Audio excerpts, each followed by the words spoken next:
ಮಗ ಎಷ್ಟು ವರ್ಷ ಆದಮೇಲೆ ನಮ್ಮ ಹುಡುಗಿ ನನ್ನನ್ನು ಮೀಟ್ ಮಾಡೋಕ್ಕೆ ಬರ್ತಿದ್ದ ಕಣೋ. ಏನೋ ಇಂಪಾರ್ಟೆಂಟಾಗಿ ಮಾತಾಡಬೇಕು ಅಂತ ಹೇಳ್ತಿದ್ಲು. ಅವಳು ಮಾತಾಡೋದಕ್ಕೂ ಮುಂಚೆ ನಾನಿನ್ನ ಇಷ್ಟಪಡ್ತಿದ್ದೆ ಅಂತ ಹೇಳ್ಬಿಡ್ತೀನಿ ಕಣೋ. ಮಗ ಸರಿ ಬಂದು ಫೋನ್ ಮಾಡ್ತೀನಿ ಇರೋ 5 ನಿಮಿಷ.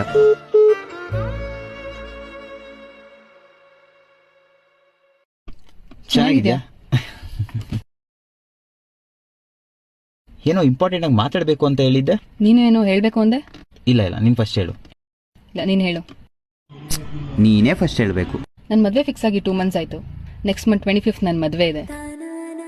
ಮಿಸ್ ಮಾಡದೆ ಬರಬೇಕು. ನೀನು ಇಂಪಾರ್ಟೆಂಟ್ ಪರ್ಸನ್ ಅಂತ ಇಲ್ಲಿವರೆಗೂ ಬಂದು ನಾನು ಇನ್ವೈಟ್ ಮಾಡ್ತಾ ಇದ್ದೀನಿ. ವಿಕ್ರಮ್ ಬರ್ತೀನಿ. ಮಿಸ್ ಮಾಡದೆ ಬರಬೇಕು. ನೀನು ಏನೋ ಹೇಳಬೇಕು ಅಂದೆ. ಅದು ಏನಿಲ್ಲ, ನೆಕ್ಸ್ಟ್ ಟೈಮ್ ಹೇಳ್ತೀನಿ. ಮಿಸ್ ಮಾಡದೆ ಬರಬೇಕು. ಮಿಸ್ ಮಾಡದೆ ಬರಬೇಕು. ಬಾಯ್.